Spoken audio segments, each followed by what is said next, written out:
to fit in and to feel the atmosphere and everything. So I think there are other players at the moment that are more prepared than me to do the captain job.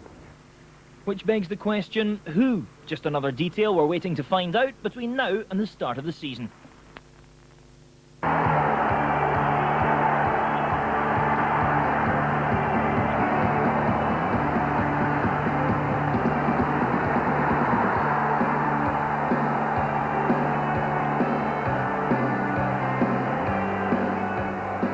Hello and welcome from Ibrox Stadium in Glasgow to the first Ibrox Club Hour of the new season.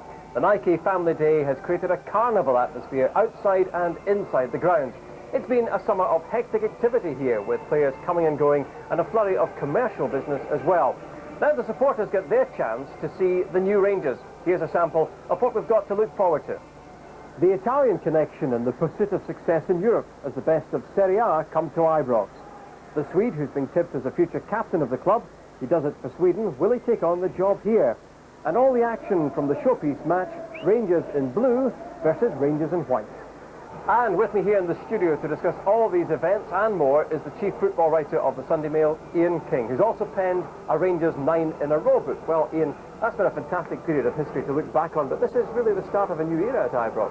Yes, I think so, with all the foreign signings coming this summer, Bill. I think it's going to be exciting for the fans out here today to catch their first glimpse of the likes of Amoruso, Torini, Negri and Rino Gattuso as well.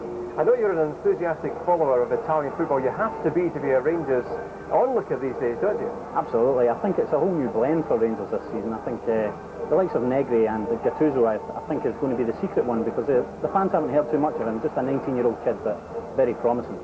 Well, we'll hear from you later, Ian. Thanks in the meantime. Incredibly, it's only 8 short weeks since that historic season ended.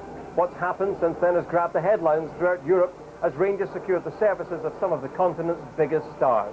The deals may have been struck sometime earlier in the year, but it was a parade of talent at Ibrox in the summer of 1997.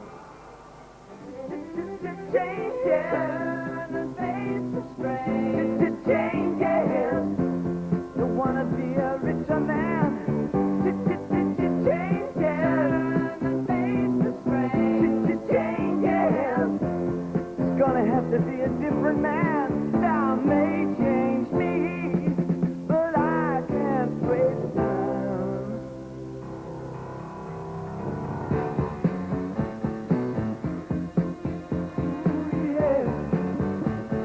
No, I could have stayed in Europe and stayed with my team, Glasgow Rangers, but I just wanted to try something fresh and a new challenge for me, and hopefully maybe stay on and live in America, you know, not only for my 2 or 3 year contract here, but, you know, later on in life. I think it's a good place to bring up your family.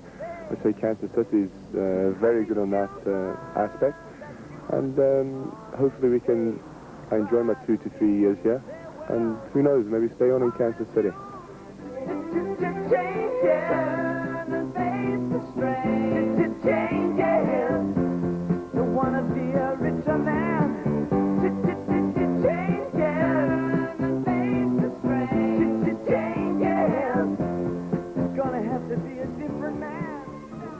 It's one decision of this morning. This night, I think very important for me and decision, and nothing. I decided to write the Ranger. No, it's sure that most of the players from Italy would like to join Rangers now.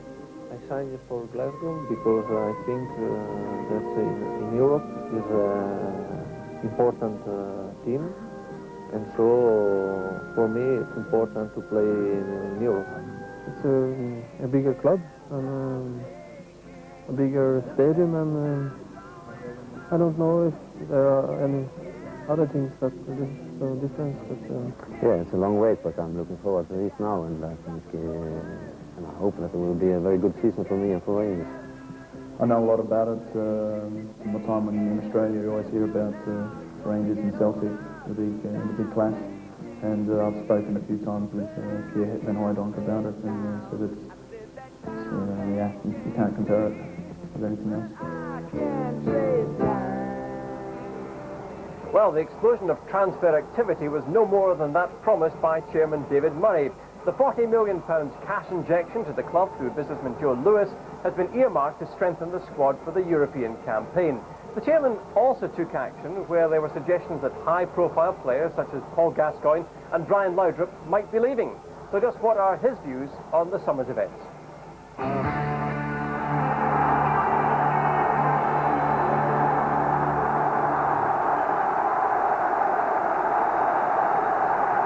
I said 9 in a row was starting to sort of be a bit silly last season. I said that at the AGM. That's now behind us. Yes, I'd love to win 10 in a row, but to me, what is far more important, the club is seen on a bigger spectrum, on a bigger stage, competing on a more level basis with certain parts of our club in the history that I felt held the club back. It's not important what religion somebody plays is when they come to Rangers, it's what they can do for Rangers. And I think 99.9% of our supporters would agree with me on that point.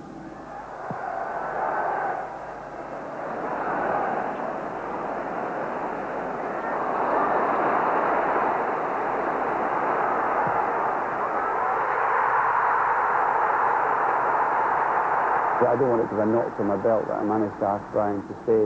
Brian's not like that, and he wouldn't want me to say that.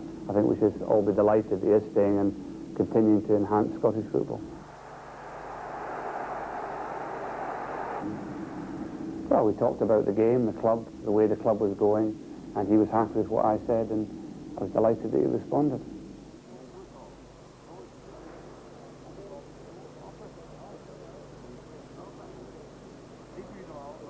I would just like to see us compete on a more regular basis. I'm not going to make outlandish statements and say we're going to win the European Cup, but I think we'd all like to see us at least beat the odd big scalp and do a bit better than we have in the past.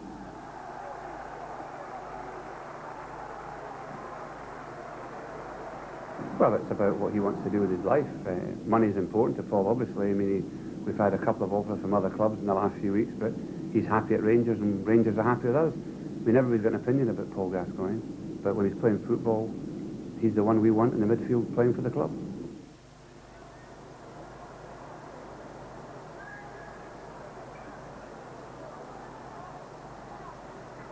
Big season is, let's just be patient over the first month, let's get the team bedded in, retain our championship and make our mark in Europe. So the chairman calls for patience from the fans as the new team gels together. If the level of patience matches the level of activity as fans buy new strips and other merchandise, then he'll have nothing to worry about. We caught up with some fans in the club shop to find out who they think hold the key to success and whether 10 in a row or Europe is their priority. I must say, I'm really looking forward to seeing Johnny Cairn. He's a first-class player, and he'll really take the weight off Gascoigne, let him play. So I'm really looking forward to him. Obviously, I'm looking forward to seeing the Italians as well. Don't really know a lot about them, but hopefully they'll be first class. I'm looking to see if Gazza can still perform the way that he's been performing lately in the past, and just hopefully he can step up a gear this season and prove all the English critics wrong. Brian Laudrup. He's just the best player ever to have on a Rangers top. I think he's the best actual asset to the club because he's so good on the park, he's so good off the park. You never hear anything bad about him off the park or anything. So I say Brian Laudrup, most influential player. So, what do you think is the priority for Rangers this season? Is it winning 10 in a row, or is it doing well in Europe? How do you see that whole situation? I think we need to make a mark in Europe. We really need to make a mark in Europe this year because I think we kind of became a wee bit of a laughing stock. We must try and win the championship at all times. To win 10 in a row would certainly better Celtic's record. Be good for us, and then anything in Europe should be a major achievement, but must win the league first and then do well in Europe. We'll win the two of them. I don't care, as long as they win the two of them. I think they can win the European Cup, be good and put their hearts to it. That's what the fans think. Let's take a media view now. Ian King of the Sunday Mail, you've been watching this avidly all summer. What do you make of it all? I think the investments here are tremendous, Phil. I think it's going to change the face of Scottish football. And I'm excited to see the likes of Farini today and Marco Negri. I think it's going to, like I say, change the face of Scottish football altogether. You've watched one or two of them in training. What sort of trademark aspects of their game do you see on the training ground? I think the one to watch for the fans who they won't know a lot about, there was a lot of problems with Rino Gattuso's transfer from Perugia last season. But I think he may be the one to surprise the fans here today. He's only 19, as I said earlier, but what a player. We've kept quite quiet about him in the same way that Man United keep quiet about Ryan Giggs and keep him away from the media. Is that an indication that he's a star of the future? I think so. I spoke to a lot of the Ayr United players who played against him in midweek and lost 9-0, and he was the one player that they picked out among all the star names, so that tells you a bit about his potential. Ayr United have often been the warm-up act in seasons to come before. 9-0. What does that tell you about the side that Rangers are putting out? I think it was good to see that Marco Negri got on the score sheet very early in his Rangers career, although it was only a closed-door game. Rangers have had perhaps a little weakness up front towards the end of last season and needed to buy, and Negri scored 16 goals in a team that was relegated from Serie A, so he's a good player. He's going to be one to watch as well. What do you know of Amoruso? Amoruso, not too much, I must confess, but at Fiorentina, I know he was very well regarded, and the fans were disappointed to see him go. He's the one who has a big job to fill, I think. Richard Gough is a massive loss to Rangers, and it remains to be seen whether Amoruso can fill that gap. Now, we saw with Middlesbrough that bringing in Italians, bringing in Brazilians isn't necessarily the answer. Will it all work at Ibrox? I think so. You've not got the threat there where you have so many strong teams in the Premiership and Middlesbrough go down, and of course Ravanelli looks for an exit door. That's not going to happen here. These guys are here to make Rangers a success in Europe, and I think we've got the potential to do that. Okay, Ian, in the meantime, thanks very much indeed. Well, as we heard from one of the fans a few minutes ago, Jonas Tern is the man many at Ibrox see as the anchor of the new look side, a man with over 70 caps for Sweden and experience of Portuguese and Italian football. He's regarded as future captain material. We spoke to him about his ambitions for the club. Jonas Tern faced the cameras in Glasgow a full 6 months after he promised to join the new Rangers. He kept his word and moved to Ibrox as soon as his contract expired in Rome. I heard it just after Christmas, and I spoke with my manager, and he was in contact with Mr. Smith, and then they made an offer. And I was very interested to move from Italy, because I've been in Italy for 5 years, and it was time to change. And when a big club like Rangers was interested, I was interested myself for sure. And it would have taken a club the size of Rangers to lure him away from Serie A. I felt like after 5 years in Italy, I was interested to do something else, and to come to Scotland is my third country now, and since I left Sweden, and I'm looking forward to this adventure, and I hope that it will be fine for me, like I told you before, for me and for Rangers. What kind of player are you, Jonas? I'm a hard-working player, not a very, what you say, talent type of Brazilian or South American player. I'm a hard-working, typical Swedish player, good passing player, and running a lot, and tactically I'm a quite good player as well.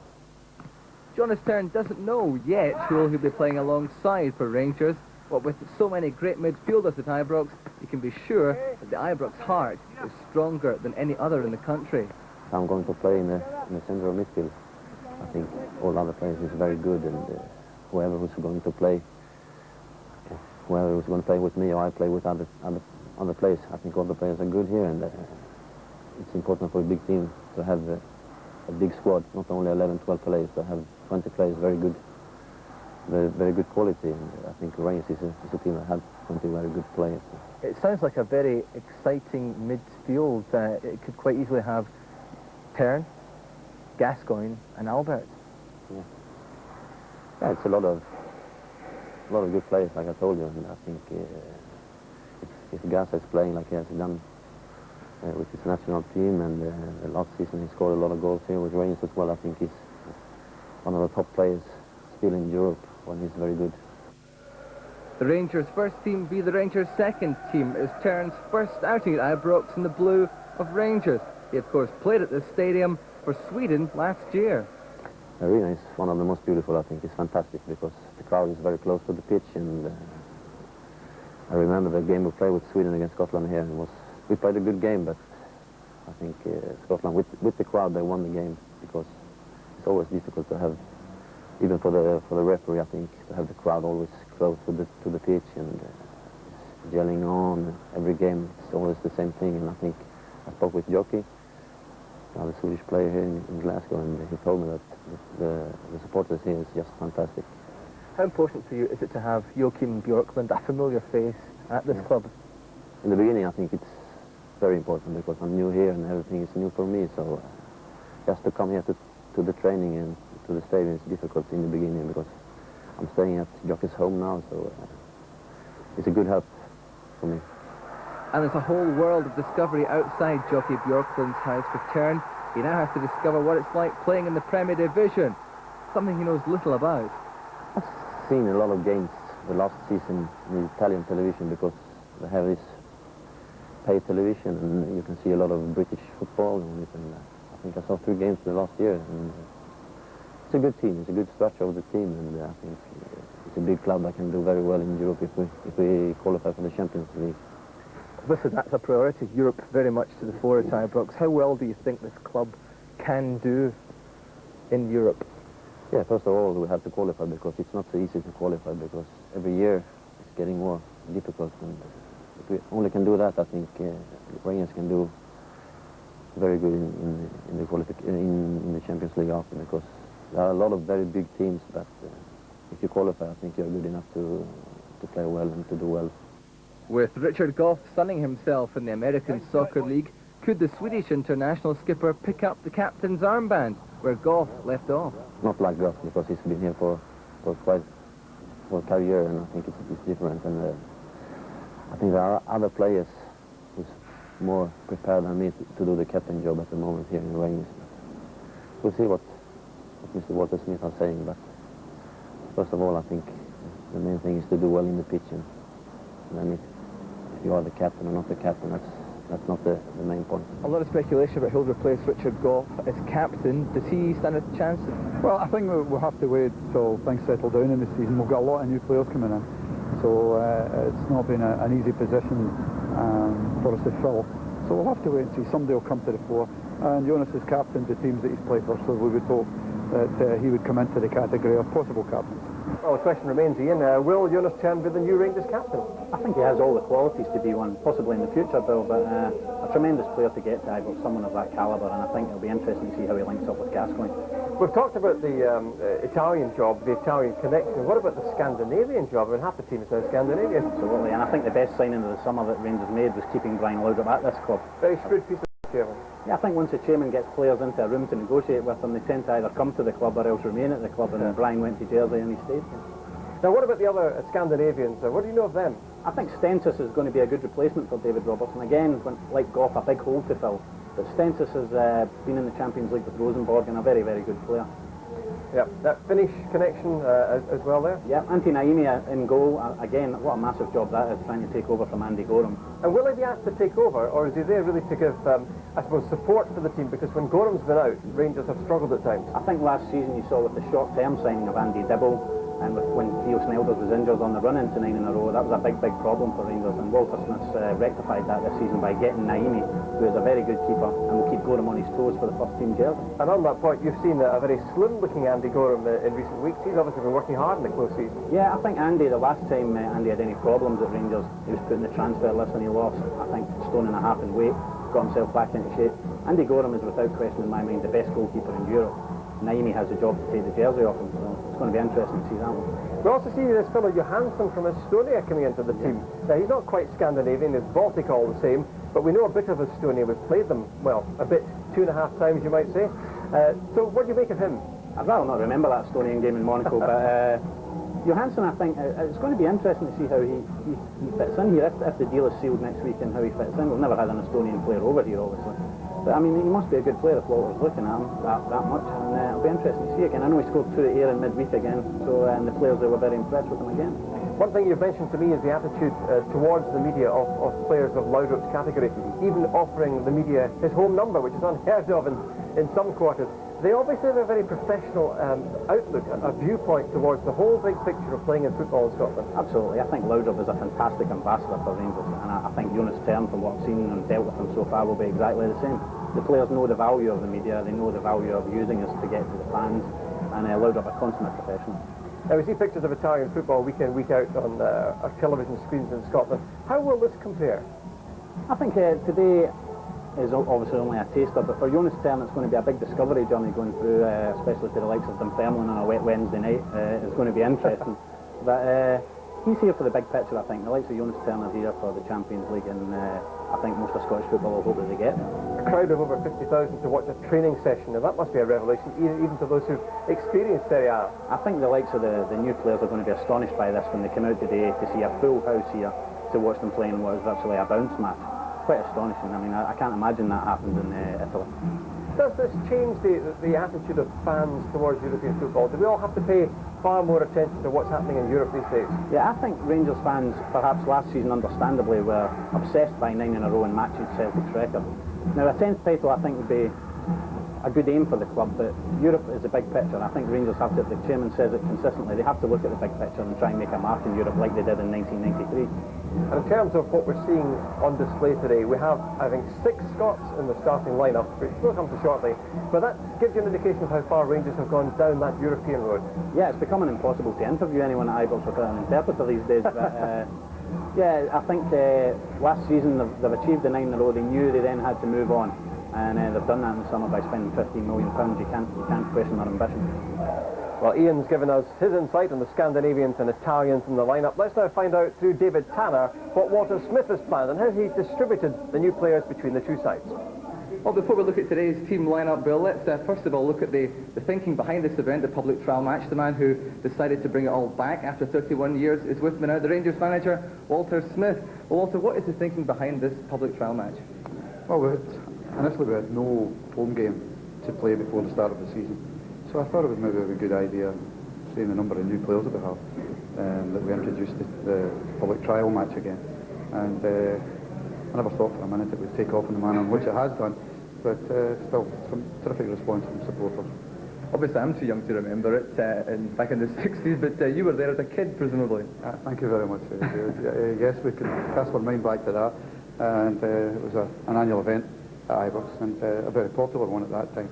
So I'm glad that we've had a very good reaction from today's trial. Well, it's going to be a full house, so the fans are excited about all these new stars. So who are they going to see today, Walter? What's the actual team lineup? Well, we have the mixture of teams. Unfortunately, we've got a few boys who are suffering from, pre-season injuries and niggles. They're only small ones, but one of the teams will be Niemi, Cleland, Stensis, Gattuso, Amoruso, Bjorkland, Van Vossen, Gascoigne, McCoy, Ian Ferguson, and Bo Anderson.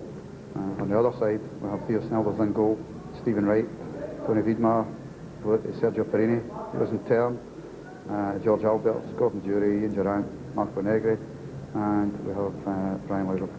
Now you've got a trialist in there, the young Finnish lad. What's the situation with him? Well, he's been at the club for the last couple of weeks now, and we've asked for a meeting with his club in Estonia, and we'll have that next week, and things will be clearer then. What kind of position does he play? Because it's Jonathan Johansson we're talking about here. What position does he play? He's a forward type player, and he plays either wide and left, wide and right, and he's been doing very well in the trial matches so far. Right, that takes us up to our first break, and when we come back, it's the moment we've all been waiting for. Yes, the first glimpse of Rangers' multi-million-pound stars in action. Exclusive to Sky Scottish. The only program... Right, let's get on with the action. It's 31 years since Rangers played Rangers reserves as a pre-season warm-up. Back in those days, it was stars like John Gregg, Willie Henderson and Jim Baxter who thrilled the crowds. Today, it's a squad built from the finest players across Europe. Let's join the action with our commentator, Neil Henderson. A massive crowd of almost 50,000 fans here at Ibrox, waiting for weeks for this occasion to see Walter's £25 million selection of talent from across Europe. And certainly they'll be looking forward to seeing Brian Laudrup, who was on the verge of moving to Ajax before being persuaded by David Murray to stay at Rangers for yet another year. And he's been rewarded with the captaincy, taking over from a legendary figure here at Ibrox, Richard Gough, who won 10 medals in his time here. And Brian Laudrup, a very busy summer period for him on international duty with Denmark. So the game gets underway, and it's Paul Gascoigne with the first touch of the ball.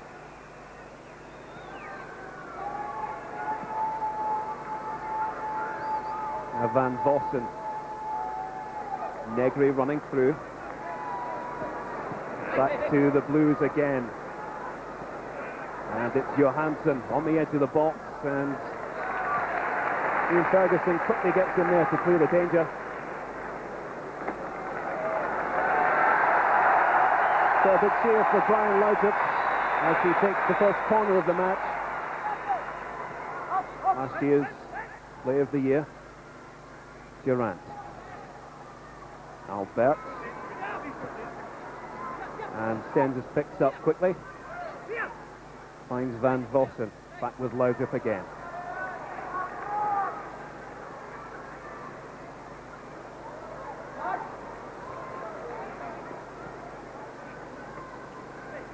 Tony Vidmar, back from international duty with Australia. 13-0 over the Solomon Islands. And they could meet New Zealand very shortly in their World Cup qualifying group.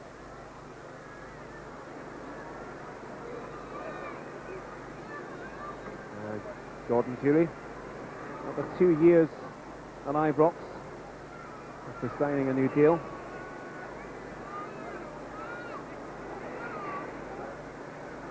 And Stephen Wright, who has really suffered through injury in the last 2 seasons, but back in the side today.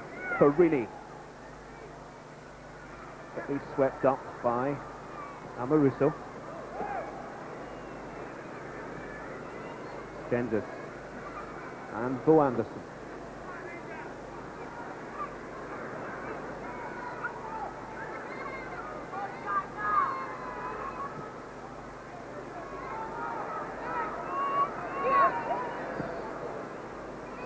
And a lot for these players to prove this afternoon to Walter Smith. Really the major challenge in front of the Ibrox crowd. 9-0 over Ayr United recently in a closed doors game. Walter very impressed with the performances of his new players there. And some real tests coming up as Rangers come forward for the Blues and quickly swept up by Stensis. And really the first major amount of pressure from the Blues. Now the chance for the Blues. And it's Durie. All he has to do is beat Niemi, but instead it comes to Negri! And that's the opening goal for the Blues after 9 minutes. Marco Negri. And a good build-up by Durie. A great run, no one in the defence. Durie picked it up. He was going to take it himself. He thought about it, saw Negri running through. And that's the first goal here at Ibrox for the Italian. Albert, tightly marked by Amoruso and Cleland. Here we have Johansson, who's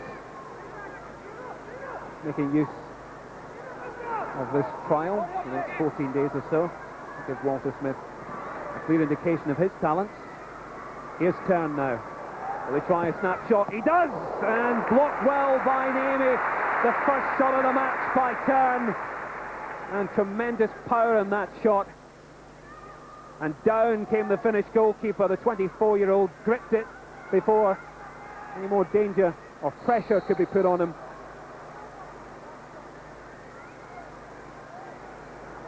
Stensis. The header from Bo Anderson. And corner kick, Perini there to block any opportunity from Van Vossen and Perini. Certainly a world-class defender with his tremendous pedigree for the corner kick at the Copeland Road end of the ground. And the header! That's the goal! 24 minutes, and the Whites are right back into the match. And it was Amoruso who got his head to it. The high corner kick comes down in the box, and Amoruso was in the right place at the right time. And 2 Italians then scoring the goals here. Blues 1, Whites 1. Here's Gattuso. Now with Van Vossen looking for Bo Anderson, and he just tries to... Yes, indeed! It's 2-1 to the Whites, and he pushed and he shoved, and he tried to round that Blues defence, and a good goal by Eric Bo Anderson. Good build-up play by the Whites, and it's Bo Anderson who just quickened his pace and pulling himself away from Stephen Wright, and a nicely taken goal. It was Van Vossen who set it up for the Dane, and he pulled himself away from Stephen Wright.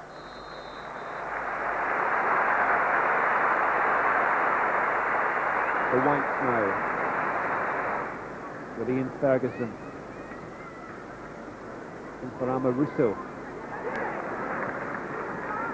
McCoy. And Gascoigne. He rounds the keeper, he rounds Gorham, and he scores! 6 minutes into the second half. And it's Paul Gascoigne who gets his name on the score sheet. And a nicely taken goal. A tremendous move. It was Gascoigne who had only Gorham to beat. And nicely taken by the former Lazio midfielder. And he enjoyed that. It's now the Whites 3, the Blues 1. And a lot now for the Blues to do.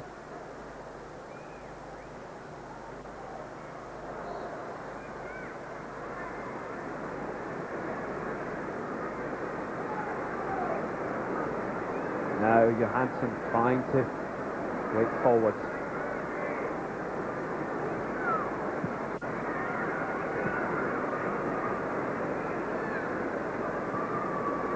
Durant, Amoruso, control from the Italian defender.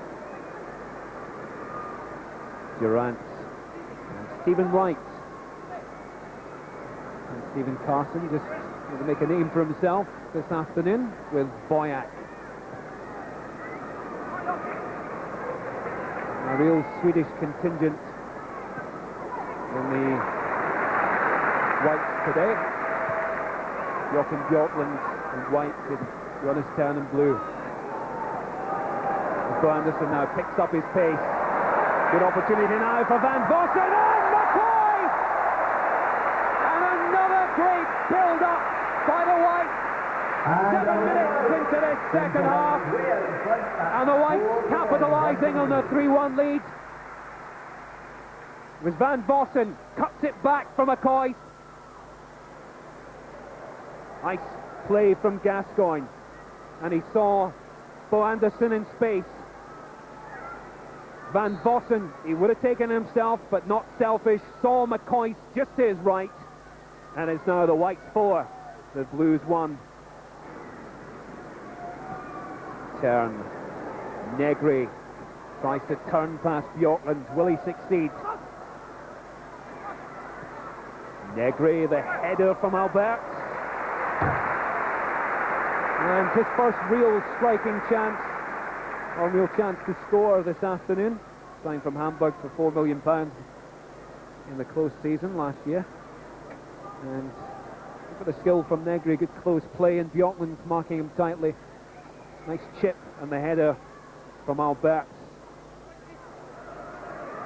Stephen Wright, who outpaces Eric Bo Anderson to clear the danger. But certainly now, it's Ali McCoy who has the opportunity, and he scores! 20 minutes played, and Ali McCoy, the supreme goal scorer at Ibrox, gets his name on the score sheet. 5-1 now for the Whites, and it was done so nicely by Stensis. Looked for McCoy, he turned, he composed himself, and Andy Gorham was nowhere to be seen. Lovely pass there, precision pass, and it's McCoy. Boyack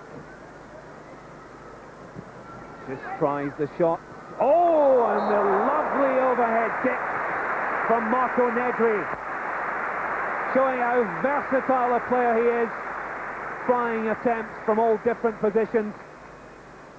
And that was so close to going into the right side of the net. So Boyack looking to get in and find space for Negri. Just going over Marco Negri. No wonder he scored 15 goals for Perugia last season with that kind of skill. It's Carson. Boyack manages to hold off Gattuso. Comes inside nicely. And powerful enough from Ian Durant. Only made 6 appearances last term on the Rangers side. Injury forced him out of the main squad.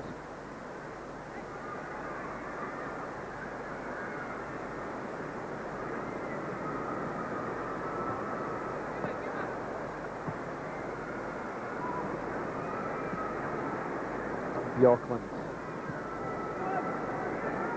The Whites really taking it easy now. They know that they've got 4-goal advantage over the Blues, 5-1, and the clock ticking away.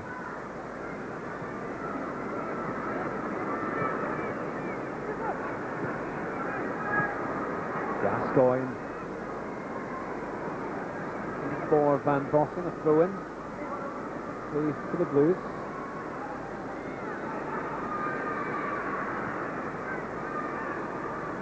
Nicely taken by Gascoigne.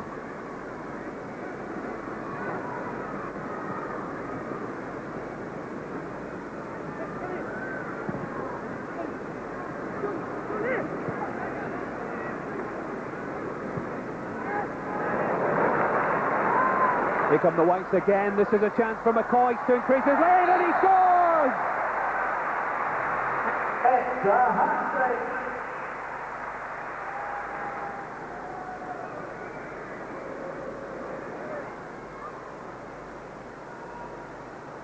That was nicely taken by Ali McCoy. It's a hat-trick for him this afternoon.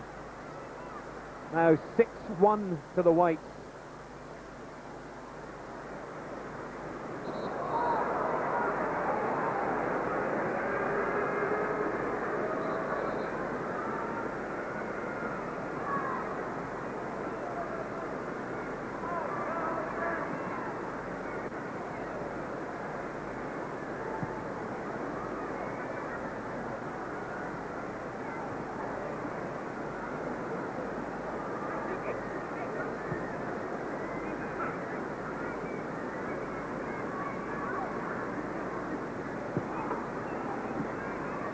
Andy Gorham really hasn't enjoyed this afternoon, conceding a number of goals, particularly a hat-trick to his learned friend Ali McCoy.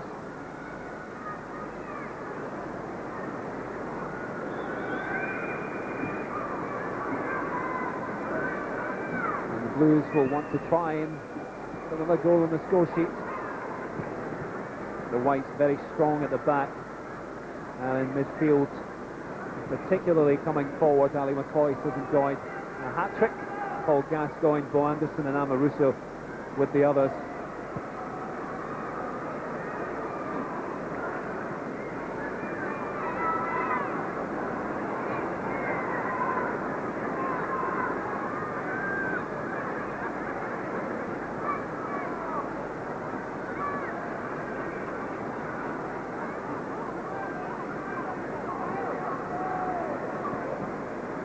Tuso and Clement. No need to rush, they're in a very commanding position.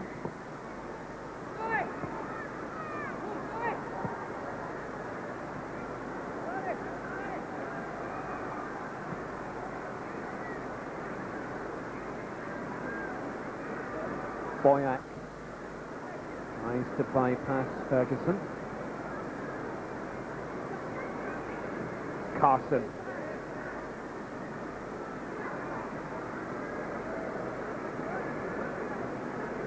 Now, will the Whites allow the Blues to get back into this match? And a free kick goes the Blues' way. Quickly taken. And Stenda's there to whip away the danger. Jonas Tern.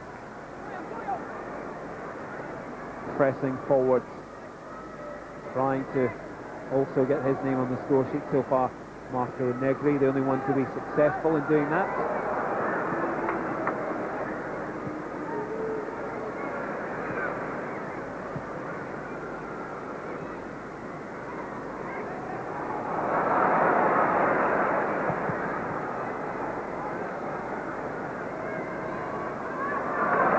The Whites again looking to press forward with McCoy. Ferguson. Now Gascoigne. Bo Anderson has this opportunity. Will he keep it to himself? Tries to twist and turn. And it's Gascoigne looking for a second. It's Van Vossen, but real confusion there. Van Vossen looking to provide the opportunity for Gascoigne, but didn't go his way. and the offside flag was up.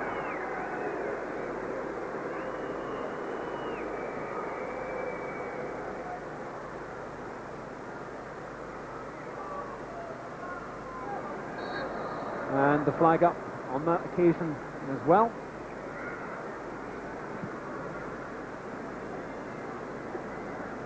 There are some of the stands here at Ibrox starting to clear out now.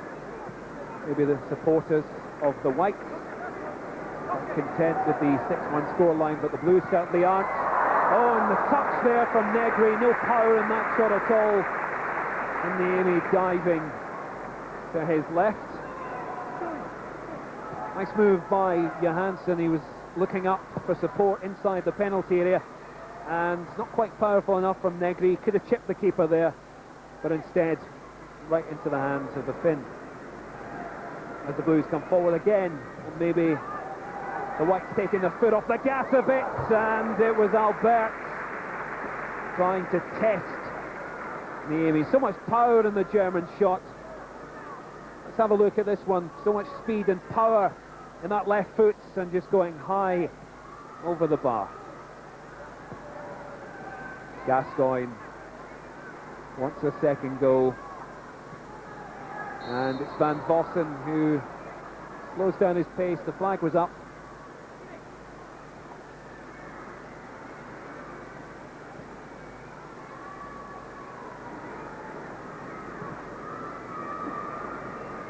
Negri one-on-one with Bjorklund,